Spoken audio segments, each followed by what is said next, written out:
Hello and welcome back to Dialog News. My name is Liam Shea, and today we have an exclusive interview with Jenna Storey and Rebecca Arshawsky. I hope I'm pronouncing that right. They're here today to talk about the collaboration with Institute Without Boundaries and George Brown College. They're going to be participating in DesignTO, and their exhibit will showcase climate-ready communities and what they would possibly look like in the real world. Thank you for being here. It's a pleasure meeting you, and I can't wait to learn more about your exhibit. Thank you so much for having us. We're excited to Thanks, speak Liam. about it today. So I guess just to start off, why don't you both introduce yourself?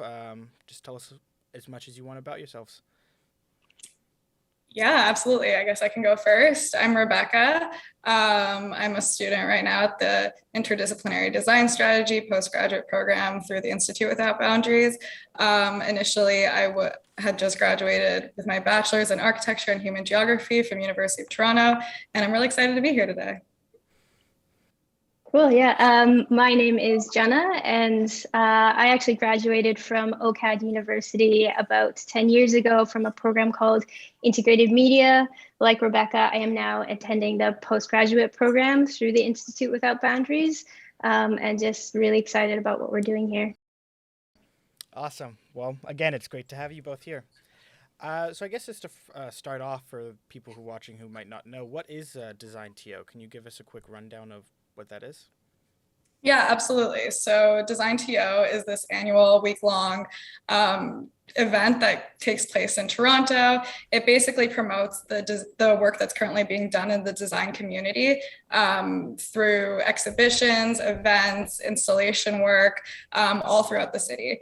So basically this year, unfortunately, because of the lockdown, we've had to transition things online, but we found that this offered like an opportunity for designers to collaborate online, and it gave us an opportunity to also approach a new digital space, which is really exciting. We can engage with a broader audience. So it's an exciting time, even though it's a little bit unprecedented. So we're really excited to share our work through DesignTO. Right, that's really interesting. So I guess to further on to more of the exhibit, your exhibit's on climate-ready communities. Can you kind of explain what climate-ready community is, and what importance does it have to our current society? Yeah, I can take that one. So our exhibition is really a discussion on climate-ready communities. It's also about connections. We're really trying to demonstrate how everybody is implicated in the crossroads of climate change. So we created an awareness tool because our group has identified that when it comes to climate change and global migration patterns, there's actually a big gap, and people don't really understand that they're connected.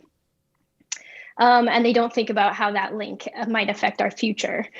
So once we become aware of this state of urgency, there's opportunities for you to act regardless of your background. So you don't necessarily have to be a migrant that was just affected by a disaster somewhere in the world. You know, people like us that happen to be in Toronto right now can also, take action. So understanding that climate change means understanding it affects us, our homes, our communities, our neighbors, and that's sort of the point that we can start envisioning a climate-ready community. Awesome. So I'm assuming that basically the idea behind the climate-ready community exhibit is kind of bring awareness to the over issue of mass migration, global warming, and the effects that it's going to have on everyone as a whole down the line in a couple of years? Yeah, absolutely. Basically, what we've uncovered is just like this, like Jenna mentioned, this gap where, climate change, sustainability, it's this big buzzword in the design community, but there's not a lot of focus on the real human implications that climate change will have on homes, on people, on humanity, right? So we really want to try to bring awareness to this issue. And from our research, from what we've gathered, awareness will lead to action. It might be a slow onset process, but climate change is an urgent concern right now. So maybe the design community has the capability to bring awareness to these issues and to start designing solutions towards these issues. Right. Well, that's actually, it's extremely fascinating, and I gotta say, there's a lot of research gone into it. I don't know if I've been able to handle it, so it's really impressive that you've been able to, include all this data, formulate it and present it in such a large-scale event such as DesignTO. So I guess on to the more lighter topic. I guess what's some of the process that went into making the exhibit? What did you guys break down? Programs used? Do you have to reach out to anyone? Just a general insight of what you did.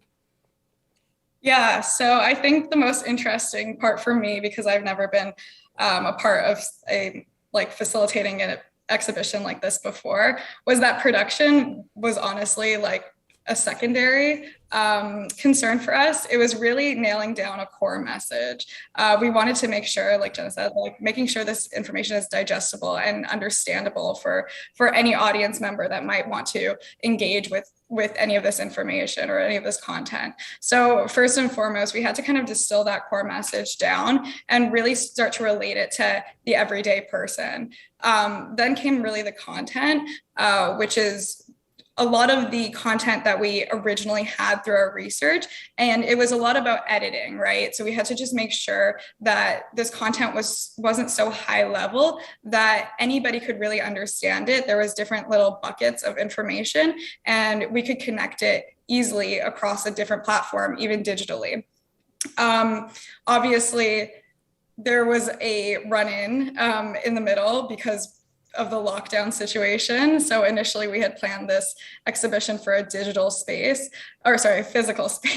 But amidst the growing concern of locking down, I think George Brown ended up closing down classes December 17th, I believe. So that was when we were told that the exhibition would move online. And so we had to start thinking through the ways in which we could actually present this information that wouldn't be a physical space. So it went through many iterations originally for the physical space that we were allowed to build in. And then we kind of had to swap it to this digital space. But the most important part was really keeping that core message in line with whatever content we actually put out there. So once we figured out that it would be a digital space, we started to figure out it was going to be a website.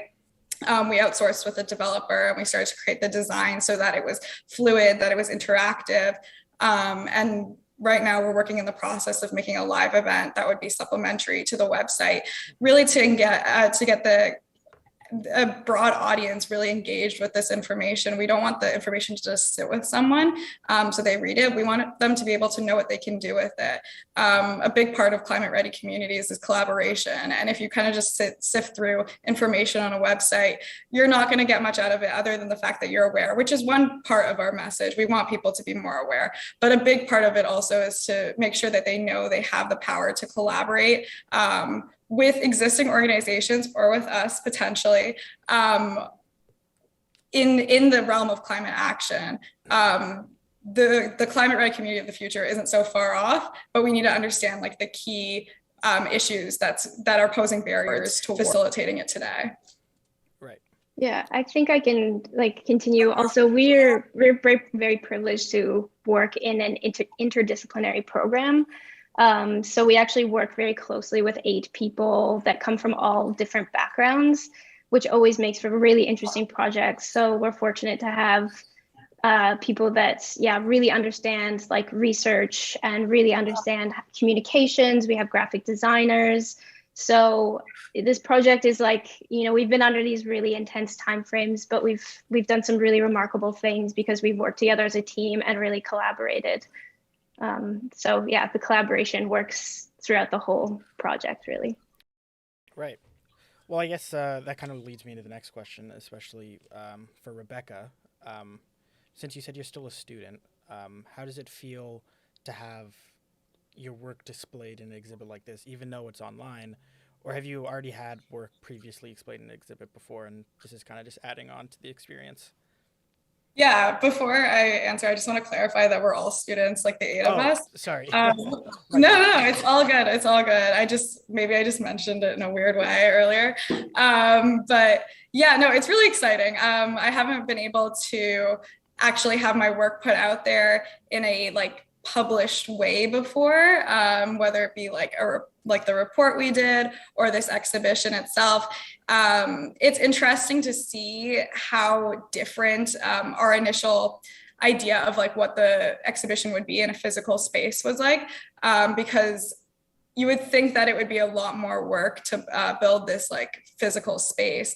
But I think that the amount of work put into it ended up being around the same, because it's really about like being able to justify what you're doing and being able to extract that core message. So it still is a very time consuming process, and it's definitely heavy. Like you have to put a lot of thought into it, but it's so exciting to see something that really reflects who you are. And, you know, before I was in the design world, in terms of architecture, a lot of the things that we were doing were very theoretical. Of the projects we were doing were just personal projects, but actually having something in collaboration with DesignTO, which is this amazing forward-facing design like institution basically in Toronto, is super exciting for me as a student who hasn't really tapped into the industry yet, but also as just a person who is excited about design and where design can take us. Right. So I guess for my final question is, do any of you have any other thoughts or anything you want to share to the world, or maybe even just promote yourselves? I think what like the thread, what this project is really about, like we said, is collaboration. So we really do hope that this video reaches like the GBC audience and maybe some other people as well. Our website does have a type form, like a place you can give us feedback and actually like contribute to our research, just giving us your opinion about what you think about certain things. And we would love for you guys to do that, because you know, it's hard to feel agency or feel like you have a choice in something as complex and vast as climate change. But small projects like this, even if it's a small research project or a small design project, may actually be that level that you can engage, you can do something about it, you can give us your voice, you can contribute to an end product. So if you're watching this, you should definitely check out our exhibition. We've got the URL is CTD.Design. CTD means connect the dots. It's not live yet. It goes live on the 25th. And we'll make sure that you guys have that link for the publishing of this video as well. But yeah, we just would really appreciate the engagement, because that's really what this is about. Of course, that's only fair. Well, I'll definitely engage myself. I'll definitely check it out as soon as it's live. And for everyone watching, I definitely recommend that you all check it out as well. You can, my wonderful guests have clearly shown their passion behind the projects. It's only fair that you check out what's gotten their drive so high. So again, thank you both for joining me so much. It was a pleasure talking with you, and it was a pleasure learning about climate-ready communities. And I can't wait to see the exhibit as soon as it's up. Thank you so much. Yeah, thank you, Liam. You guys have a good one.